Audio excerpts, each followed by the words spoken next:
When you let the discipline slack, you know the feeling weak and defeated, and you know that you're falling behind. So work through the weakness, fight through the temptation, hold the line. I keep getting asked this type of question: how do I get discipline, or how do I want discipline, or how do I maintain discipline? And the answer, it's a simple answer, but obviously it's not easy. And there's all kinds of little tricks and methods that people talk about. You know, they have some merit. You know, maybe they do work. These things, you know, do the little things people say, and wake up early. I say that.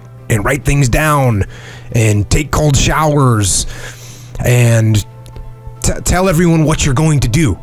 So broadcast it, and make promises, or make bets with your friends of something that you don't want to lose.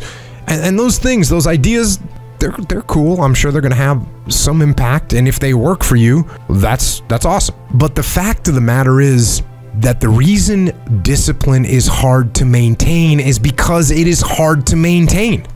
That's what makes discipline hard. It's hard. And if you hear me claim that discipline is easy for me, then straight up, that's just my ego talking.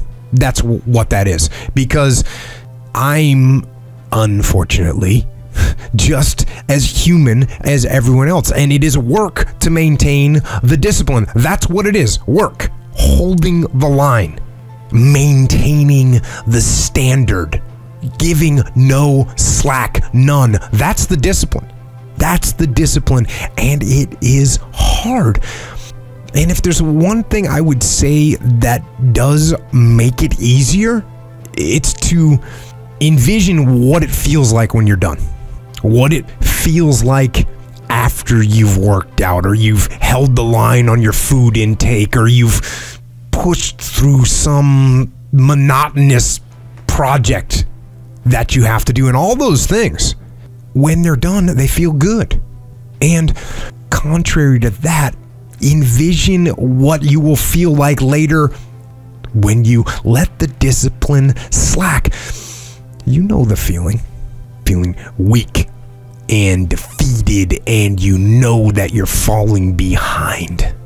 So get to know those two different types of feelings and ask yourself which one you want to feel in 10 minutes or in a half an hour. When the thing is done, when the discipline has been implemented, remember what that feels like, and then remember that those minutes and those hours, they turn into weeks and months and years, and holding the line in those critical minutes will put you in an infinitely better place, physically and mentally, if you maintain the discipline. So work through the weakness, fight through the temptation, hold the line. Hold the line, maintain the discipline. It is not easy, but it is worth it, because discipline equals freedom. This is actually pretty simple. And I said it the other day, and you have to realize, you have to know, you have to accept that all your excuses are lies. They are lies, all of them. Think about the things that you tell yourself, the lies you use to rationalize taking the easy road and leaving discipline behind. Think about them. You don't have time. That's a lie. You don't have support. That's a lie. You don't have the equipment or the gear. Lies. You don't know the best way. Who cares? That's a lie. Or you're too old, or you're too young. Of course you're too old or too young. Lie. And there's you're too busy. Sure you are. That's a lie. And you're too tired, or you're too sore, or you're just plain not feeling it. Lies, lies, lies. And the list goes on and on and on. And it doesn't stop if you don't make it stop. So recognize the excuses are not valid. They're trumped up. They're conjured up. They're fabricated. They're lies. And how do you stop the lies? You stop the lies with the truth. The truth. The truth will set you free. The truth will stand, and the truth will deliver you from procrastination and laziness and the downward spiral that comes with a lack of discipline. So don't believe the lies, believe the truth. And the truth is, you have time. You have the skill, you have the knowledge and the support and the willpower and the discipline to get it done.